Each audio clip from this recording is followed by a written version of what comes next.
खबरें ही हैं जो बिगाड़ती है शेयरों की चाल, खबरें ही करती हैं आपको मालामाल। तो ऐसे ही खबरों को लेकर के हम आते हैं जहां पर एक्शन देखने को मिल रहा है। एक एक करके उन कंपनियों को लेकर के आइए जरा स्क्रीन पर। पहली कंपनी स्क्रीन पर लेकर के आइए और देखिए कहाँ पे क्या।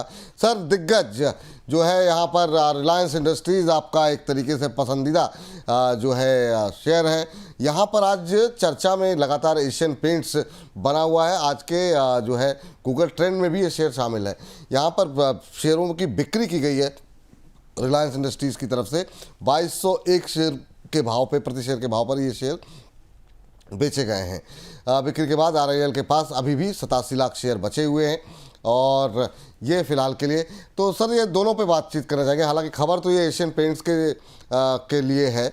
रिलायंस इंडस्ट्रीज का नाम भले लिखा हुआ है लेकिन हिस्सेदारी एशियन पेंट्स में ब्लॉक डील के जरिए बेची गई है। दोनों पे एशियन पेंट्स पे दबाव जो है काफ़ी देखने को मिल रहा है। ख़ासतौर से इनके लिए तो अब कच्चे तेल की कीमतें भी हो सकता है सरदर्द बन जाएं, जो तेज़ी आ रही है। तो एशियन पेंट्स और रिलायंस इंडस्ट्रीज दोनों पे आपकी टिप्पणी। सर देखिए, एशियन पेंट्स पे हम आ जाते हैं तो एशियन पेंट्स पे आप ये देखें कि जरूर ऑफलोड तो किया है स्टेक, बट क्या कंप्लीट कर दिया? नहीं। इसके साथ साथ आप देखें सर, ये जो पर्टिकुलर पूरा का पूरा ट्रेंड था ना, ये एक ही फंड उठा के चला गया। एक ही डीआईआई ने ये पूरा का पूरा फंड ले लिया है और ये पूरा का पूरा शेयर ले लिया है। मतलब कहीं ना कहीं आप देखें कि स्टॉक में वो परेशानी नहीं है। रिलायंस को ऑफलोड करना था और सर रिलायंस की अपनी रिक्वायरमेंट हो सकती है, विच इज कंप्लीटली फाइन। अब सर ये जो पर्टिकुलर डील थी, जैसे कि मैंने आपको बताया कि एक ही फंड लेके चला गया है, तो कहीं ना कहीं इस ब्लॉक डील के चलते ये नेगेटिविटी नहीं आती इसमें।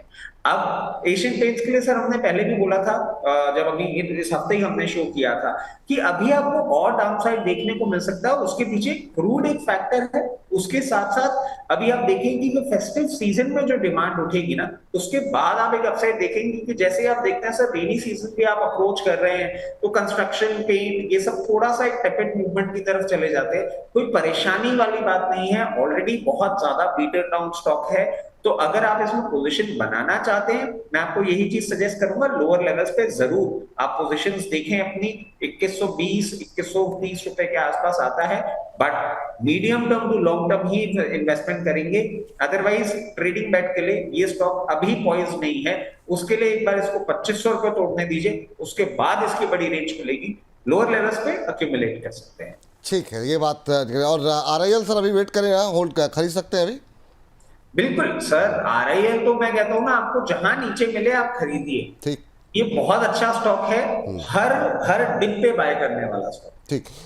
चलिए अगली कंपनी लेकर के आते हैं, टोरेंट पावर। टोरेंट पावर पे जरा खबर स्क्रीन पर लेकर के आ जाइए। आज अगर हम देखें तो टोरेंट पावर पे जो है आधे फीसद के आसपास की मजबूती देखने को मिल रही है। 1406 के लेवल देखने को मिल रहा है। यहाँ पर इनको एक नया प्रोजेक्ट मिला है, 300 मेगावाट का ये विंड प्रोजेक्ट है और ये एससीसीआई से मिलता हुआ यहाँ पर इनको दिखाई दिया है। 1400 के आसपास शेयर ट्रेड करता हुआ करीब 2650 करोड़ रुपए कंपनी जो है इस प्रोजेक्ट में निवेश करने की कंपनी की योजना है।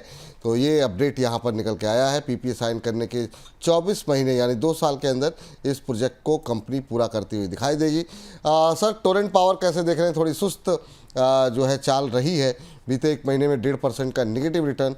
आपकी टिप्पणी क्या रहेगी? टोरेंट पावर में अभी क्या करना चाहिए? सर देखिए, अभी ना इसका पेन ओवर होता हुआ दिख नहीं रहा है। और अभी आपको, दो ये न्यूज पॉजिटिव है, बट अभी इस स्टॉक को मूव करने के पहले आपको फर्दर डाउनसाइड देखने को मिल सकता है, जो कि इसको 1340 रुपए तक ड्रैग कर सकता है। आप उस हिसाब से अपनी पोजीशन उन लेवल्स पे बनाएं। और एक और चीज ऐड कर देता हूं सर, आप इसको बहुत नियर टर्म में अपसाइड भी नहीं एक्सपेक्ट कर सकते। अभी इसको थोड़ा सा टाइम स्पेंड करना होगा लोअर लेवल्स पे और कंसोलिडेट करना होगा, क्योंकि अभी तो ये अपना डाउनसाइड ही कंटिन्यू कर रहा है। तो लोअर लेवल्स पे अपनी पोजीशन बनाएं, और वो भी सिर्फ medium to long term. Fresh upside अभी इसमें नहीं देखने को मिल रहा है। ट्रेडिंग बेट के लिए स्टे अवे। ट्रेडिंग बेट के लिए यहाँ से दूरी बना करके चलें, ये सलाह यहाँ पर निकल करके आती है। और अगली कंपनी जरा स्क्रीन पर लेकर के आइए, एनबीसीसी। एनबीसीसी पे लगातार जो है खबरें रही हैं। यहाँ पर आपको बता दें कि 4 राज्यों में परमानेंट कैंपस और इसके निर्माण के जो है ऑर्डर मिले। नवोदय विद्यालय समिति की तरफ से इनको 500 करोड़ से ज़्यादा का ऑर्डर जो है एनबीसीसी को मिलता हुआ दिखाई दिया। हिमाचल में भी एक छोटा सा ऑर्डर इनको मिला हुआ है, वो करीब कोई टूरिज़्म को लेकर के था, शायद 50 करोड़ के आसपास का। और ये असम, मणिपुर, तेलंगाना, अरुणाचल में जो है नवोदय विद्यालय के कैंपस के निर्माण का ऑर्डर मिला हुआ है। सर, इनको सरकार से काफ़ी ज़्यादा ऑर्डर हाल फिलहाल में मिलते हुए दिखाई दिए। शेयर में थोड़ी सुस्ती ज़रूर है, लेकिन अभी 120 के आसपास कैसा लग रहा है आपको? एक महीने में 18 साढ़े 18% चला है। कुछ अपॉर्चुनिटी है यहाँ एनबीसीसी में? सर बिल्कुल, देखिए एनबीसीसी तो आपने देखा था जब लोअर लेवल्स पे भी था, 90 लेवल्स पे, 80 लेवल्स पे हम इसमें बुलिश थे, अभी भी बुलिश है, क्योंकि सर अभी भी बहुत पोटेंट है ये अपसाइड के लिए। और जिस तरीके से ऑफ हाई से थोड़ा सा करेक्ट आपको करता हुआ दिखा है, मैं सजेस्ट करूंगा ये बाइंग अपॉर्चुनिटी के तौर पे यूज किया जाए। 115-16 रुपए के लेवल पे मिलता है, वहां पे आप अपनी फ्रेश बाइंग इनिशिएट कर सकते हैं। और अगर आप इसको शॉर्ट टर्म ट्रेडिंग बेट के तौर पे बाइंग करते हैं तो फिर 128-130 रुपए के लेवल पे आप यहां ऑफलोड करें। अगर आप इसको मीडियम टर्म के लिए होल्ड करते हैं तो मैं आपको ये चीज बताना चाहूंगा कि अभी ये 52 वीक हाई भी ब्रीच करता हुआ आपको दिख सकता है। 148 से 154 के लेवल्स आपको मीडियम टर्म में देखने को मिल सकते हैं। उम्दा काउंटर है, अच्छे लेवल्स हैं, थोड़ा सा करेक्ट करें, खरीद लीजिए। ठीक। इस बीच जो है मिंटू सील जी कह रहे हैं, thank you so much Rajat sir कि आपको मेरा नाम याद तो है, और मुझे नीट एंड क्लीन सोल्यूशन देने के लिए भी धन्यवाद दे रहे हैं। कह रहे हैं फेवरेट विपुल दा को भी थैंक यू मेरा सवाल लेने के लिए, मीडियम और लॉन्ग टर्म इन्वेस्टर हूं। तो थैंक यू, आप लोग इसी तरीके से अपना प्रेम दिखाते रहिए। और इस बीच अगली कंपनी जरा स्क्रीन पर लेकर के आते हैं और बताइए Canara bank. Canara bank board ने जो है 9,500 करोड़ रुपये जुटाने के लिए प्रस्ताव जो दिया गया था उसको मंजूरी दे दी गई है। टीयर 2 81 बॉन्ड के ज़रिए कंपनी जो है वो फंड जुटाएगी। और ये अपडेट कैनरा बैंक को लेकर के आपको बता दें, 6,000 करोड़ रुपए टीयर 2 बॉन्ड के जरिए जुटाने की कंपनी की योजना है। कैनरा बैंक अभी 111 के आसपास चलता हुआ। सर, एक तो कैनरा बैंक और दूसरा इसी के साथ जैसे पीएनबी हुआ या फिर मिड कैप बैंकों में जो उम्मीदें थीं, क्या वो धूमिल हो गई? क्योंकि यहाँ पे समस्या तो कोई दिखाई नहीं दे रही, रिजल्ट्स अच्छे आ रहे हैं, बाकी चीज़ें अच्छी हो रही हैं, बस शेयर नहीं चल रहे हैं। क्या सलाह रहेगी सर?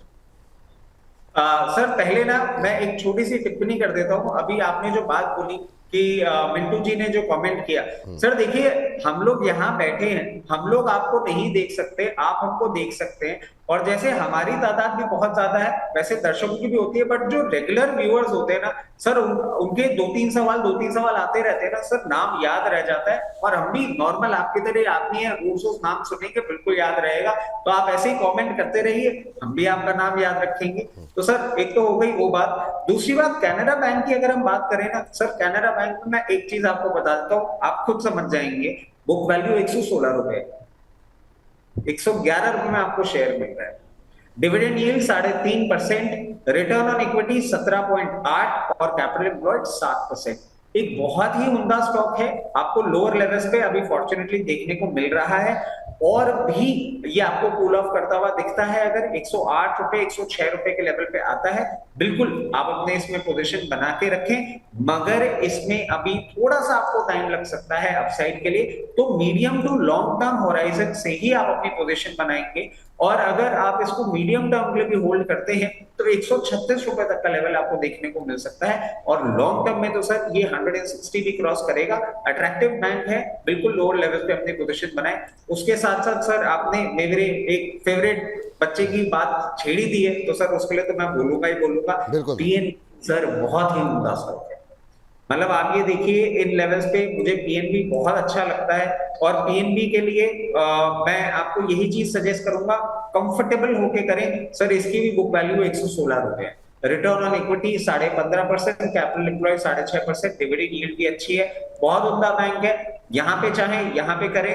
अगर मार्केट वॉलेटिलिटी के चलते आपको लोअर लेवल्स पे मिलता है 100 रुपए 98 रुपए, और इसमें इन्वेस्ट कर सकते हैं।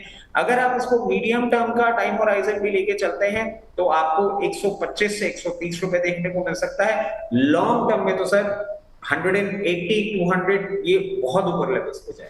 सर, ये इन दोनों के अलावा कोई और अच्छा लग रहा है आपको पीएसयू बैंकों में ही? अगर जैसे यूको बैंक है, बहुत सवाल रहते हैं हमारे पास, साउथ इंडियन बैंक पे बहुत लोग उनके सवाल रहते हैं, ये क्या कुछ संभावनाएं हैं इनको लेकर के? कोई आपकी टिप्पणी कोई रहेगी? सर यूको बैंक की तरफ अगर आप नजर डालें ना, तो यूको बैंक का भी करंट लेवल्स पे हम देखें, मेरे को अच्छा लगता है। और यूको बैंक में मैं सर एक चीज आपको ऐड करना चाहूंगा कि अभी ये जो ट्रेंड दिखा रहा है ना, अभी 31 रुपए चल रहा है, मगर आप बाइंग अपॉर्चुनिटी ढूंढे, वो ढूंढे करीबन 28 रुपए से 26 रुपए की रेंज में। बैंक अच्छा है, बट एक ट्रेंड थोड़ा सा अभी इसका डाउन साइड पे चल रहा है। 28 से 26 रुपए अगर आप खरीदते हैं, और इसमें मैं एक चीज सजेस्ट करूंगा, ट्रेडिंग बेट मत लीजिएगा, मगर मीडियम टर्म का भी इन्वेस्टमेंट अगर आप करते हैं तो आपको 40 से 42 रुपए का भाव देखने को मिल सकता है। अच्छा स्टॉक है, कोई परेशानी नहीं सर। एक स्टॉक, अब क्योंकि पीएसयू बैंक की बात कर रहे हैं हाँ। और इसको मैं छोड़ नहीं पाता हूँ, साइज थोड़ा जरूर बड़ा है, बट सर ये महामहिम भीम जैसा बैंक है, स्टेट बैंक ऑफ इंडिया, ये इंडिया का बैंक है सर। 780 रुपए, 765 रुपए के लेवल पे, 68 रुपए के लेवल पे आपको खरीदने को मिले, इस महामहिम भीम को आप आराम से खरीदिए। 870, 880 आपको मीडियम टर्म में देखने को मिल सकता है, और लॉन्ग टर्म में होल्ड करते हैं तो 4 फिगर भी आपको 1100 रुपए तक का लेवल दिखा सकता है। एक बहुत अच्छा पीएसयू बैंक है, आप बिल्कुल इसको होल्ड करें।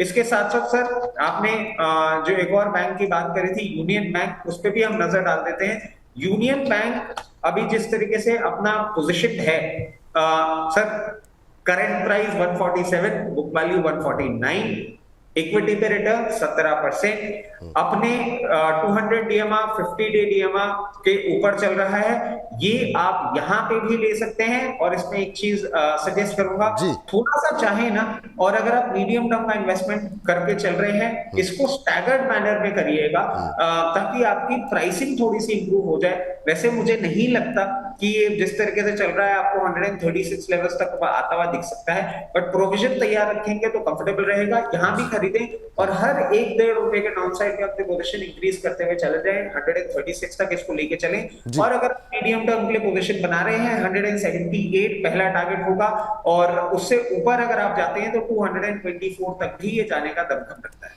ठीक सर। चलिए अगली कंपनी लेकर के आते हैं, डीसीएम श्रीराम। फटाफट जो है अभी एक सेगमेंट हमारा और बाकी है सर, जिस पर जो है बातचीत करनी है। DCM Shriram Hindustan speciality chemicals में जो है कहा जा रहा है 100% स्टेक के जिस एक्विजिशन को जो है वो मंजूरी दे दी गई है, और 375 करोड़ रुपए में कंपनी ये हिस्सेदारी खरीदेगी। और आज हम देख रहे हैं कि इस गिरते बाजार में आधे फीसद के आसपास की मजबूती डीसीएम श्रीराम में देखने को मिल रही है। सर क्या टिप्पणी रहेगी आपकी डीसीएम श्रीराम को लेकर के, नए एक्विजिशन को लेकर के बोर्ड की मंजूरी मिली है? सर देखिए, ये एक्विजिशन तो पॉजिटिव है ही, उसके पहले भी आप देखिए एक रनअप देता हुआ ये काउंटर आपको दिख रहा है, करीबन 1050 से इसमें सपोर्ट लेते हुए जिस तरीके से अब ये रनअप दिखा रहा है, आने वाले टाइम में आपको ये रनअप और बढ़ता हुआ दिख सकता है बहुत कंफर्टेबली। आपको 1200 रुपए तक लेवल तक भी दिखा सकता है, 1200, 1240। एक ही चीज सजेस्ट करूंगा, फ्रेश एंट्री इन लेवल्स पे नहीं, जिन्होंने होल्ड कर रखा है 1200, 1240 रुपए के लेवल पे अपना प्रॉफिट बुक कर सकते हैं। HCL tech last counter sir आज की चर्चा का, खबरों के खेल का, और उसके बाद से और भी बहुत सारे शेयरों पे बातचीत करेंगे। वॉल्वो कार ने यहाँ पर स्ट्रेटेजिक इंजीनियर पार्टनर के तौर पर एचसीएल टेक का चयन किया गया है। End to end engineering solution की डिलीवरी जो है वो कंपनी करेगी। दोनों कंपनियों ने डिजिटल सर्विस पार्टनरशिप को आगे बढ़ाया है। आईटी को लेकर के काफ़ी लोगों के अंदर उलझन सी है, हाँ करें ना करें, खरीदें, बने रहें, निकल जाएं। आपकी टिप्पणी एचसीएल टेक पे सर?